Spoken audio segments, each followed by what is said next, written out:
Hey, how's it going? So everybody's talking about the whole Twitter situation, whereby internal documents are now emerging that Twitter deliberately shadow banned people. Everybody on Twitter had sort of suspected that this was going on, but now we have the actual documentation. And Matt Taibbi and Barry Weiss have gotten this trove of documentation from Elon Musk, or at Elon Musk's direction. And they're tweeting about it and talking about it and showing the documentation and showing, with first and last names, who were the people who were monitoring Twitter, making sure that the approved narrative went out there and any dissonant voice was shadow banned, as we all suspected was going on. But now we actually have proof positive. It wasn't like a supposition, right? Now, that's insofar as Twitter is concerned. What about YouTube, where you're watching me now? Well, the same goddamn thing is definitely happening.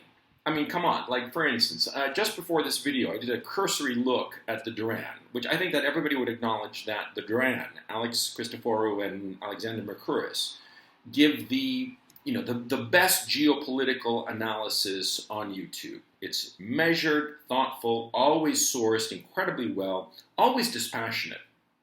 And I was looking at their videos, and they've been in business for a number of years now.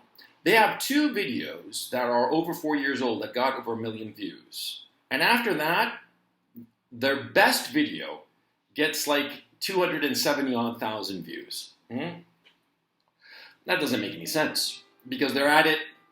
Shit, air raid siren. Oh well, I'll just keep on doing the video. They've been at it, every day. They're putting out content. It's exceptionally good content. And relatively few people see it. Whereas there's this other channel that popped into my feed. Denis Davidov, I think his name is, right?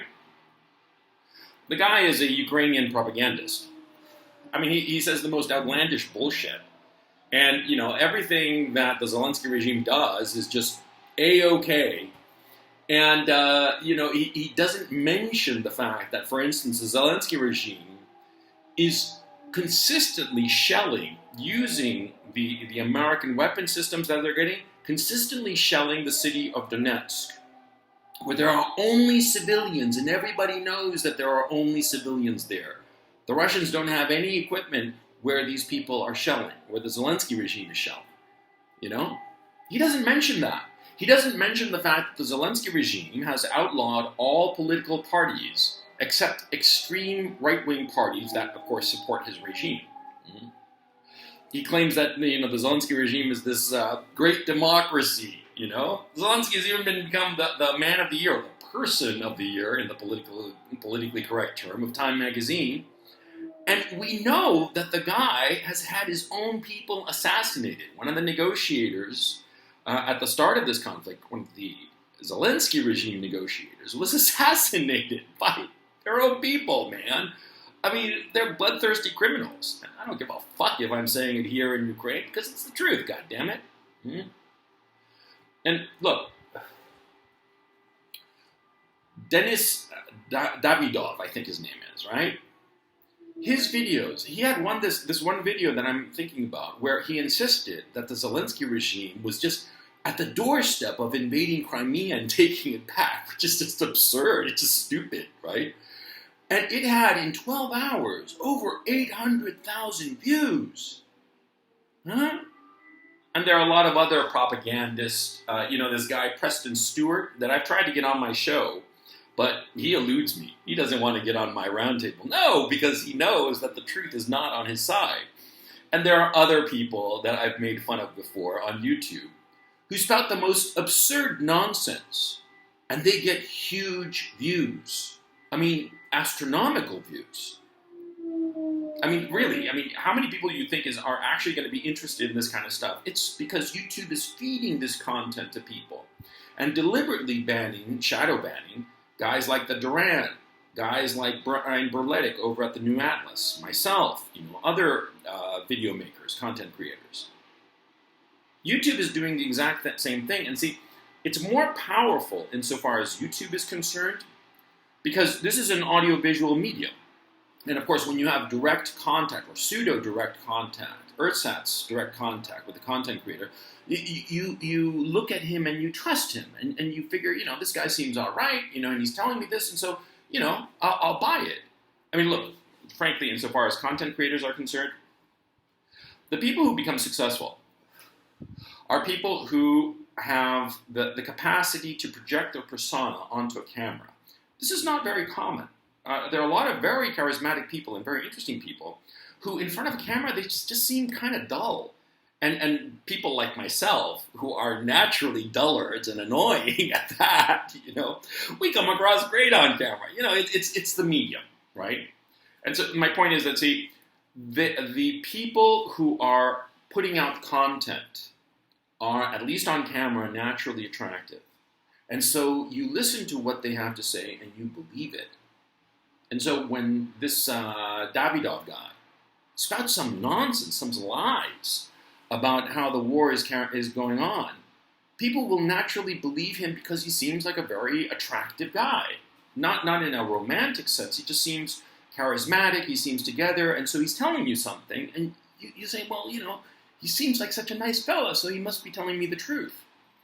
And the funny thing is that, just about half of what he said is projection. Mm-hmm. I mean, I watched several of his videos just to get a sense of the guy. And more often than not, he will ascribe to the Russians what the Zelensky regime forces are doing. Like, for instance, he keeps insisting that the Russians are throwing human waves at Bakhmut. That's a complete lie. I mean, everybody knows that that's not true at all. It's quite the opposite, see? The Russians are playing it very conservatively. And what they're doing is that they're just like flooding the battle zone with artillery fire. And the ones who are carrying out the human waves, that's the Zelensky regime. That's why they are losing a battalion a day of troops. A battalion is roughly 1,000 men. That's what they're losing every damn day. Just feeding these Ukrainian men into this meat grinder.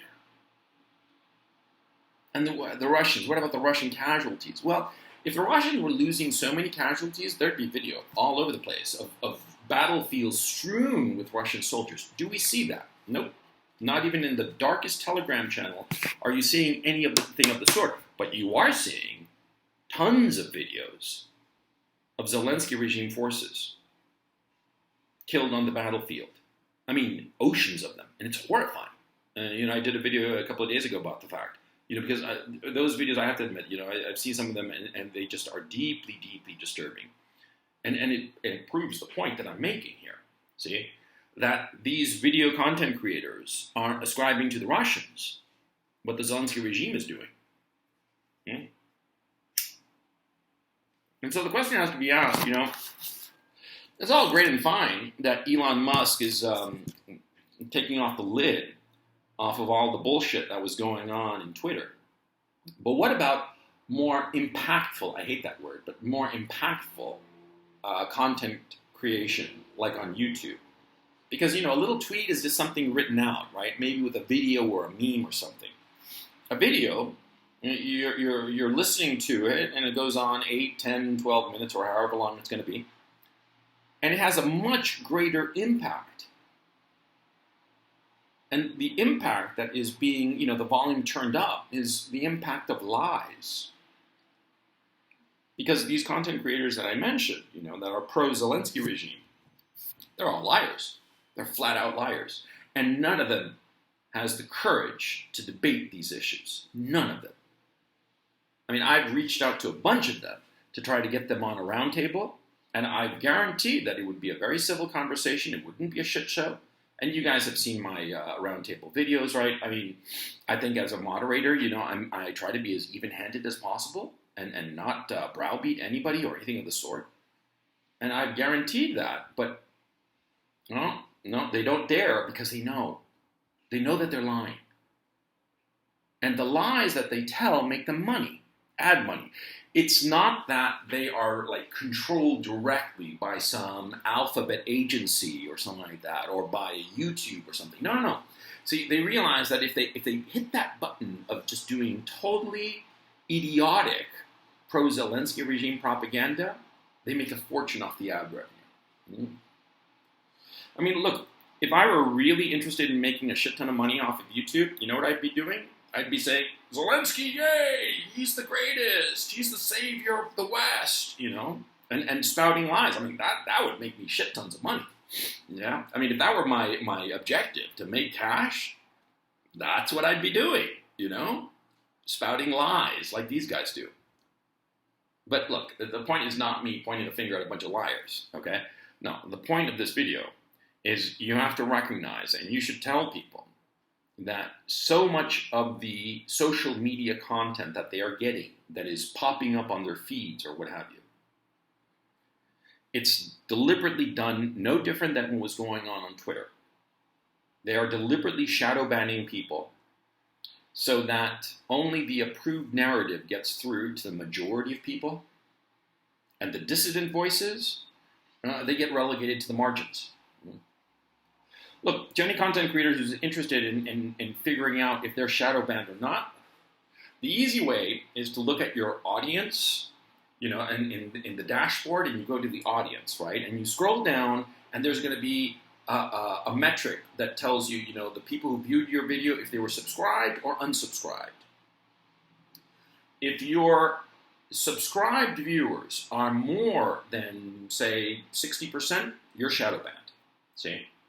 That is, YouTube is not showing your content to unsubscribed viewers, i.e. potentially new subscribers, i.e. people who would spread your stuff around. Okay? I mean, I always pay attention to that metric in any channel that I've had, because that's the metric when you know that you're being suppressed by the YouTube algorithm. When I was doing my Coach Red Pill channel, I remember the specific moment. It was August of 2019. I'd done a video that was doing great guns. It had gotten, in, you know, just a couple of hours, something like 80,000 views, and it was just trundling along. It was going to do very well. And all of a sudden, I saw my metrics just collapse. And when I looked at that metric that I mentioned of subscribed versus unsubscribed, that's when I saw it. See? Over time, after that moment in August of 19, the only people who were seeing my content were subscribed members, subscribed people to my channel. None of my content was being shown to unsubscribed people, or very few. See? And that's what YouTube is doing. And so, the issue becomes, you know, how are we going to change this? The fact is, we're not going to be able to change it unless somebody comes around like Musk and buys up Google and buys up YouTube and tells them, you know, enough already. So it's not going to happen. So we're just going to have to wade through all this propaganda and all these lies. The thing that bothers me the most are the lies, see?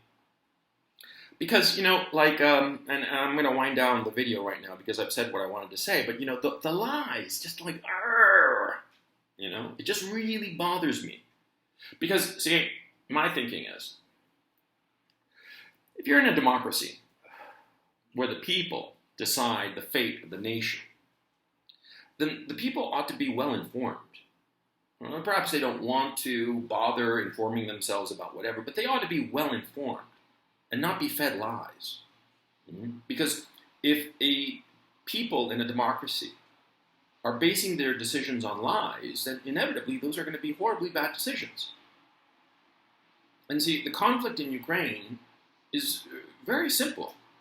You know, you have a bunch of fascists, no, not even fascists, I mean neo-Nazis, let's call it what they are. They're neo-Nazis who have convinced the West to support them. Or, well, that's not accurate. What's really accurate is that the Americans installed a neo-Nazi regime that was virulently anti-Russian, because that's what they wanted.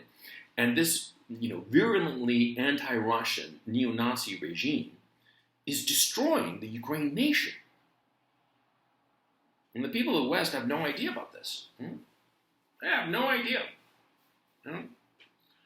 And liars like Davidov, like this guy Preston Stewart, and all the rest of it, they spout their lies and they make their money, and they have no incentive to tell the truth. On the contrary, they have every incentive to keep on lying because they're getting paid. I mean, it's really despicable. Now, and now that I think about it, you know, the West is so far gone. It's over in the West. Come on. It's completely over. You know, in Russia, there is more press freedom than in the United States or Western Europe, you know? Yeah, there is. It's a fact, you know? On Sputnik and RT, people can say what they actually think. You can't do that in the West, you know? The West is over, you know? And I've told you guys before, you know, you should have left, you know? Because now that you in the West are going to go cold and dark and hungry, even in the United States, people are already starting to notice, even though it's being hushed up by the mainstream media and the social media platforms. Well, you all are going to go hungry because you've been following liars. Know what's going on.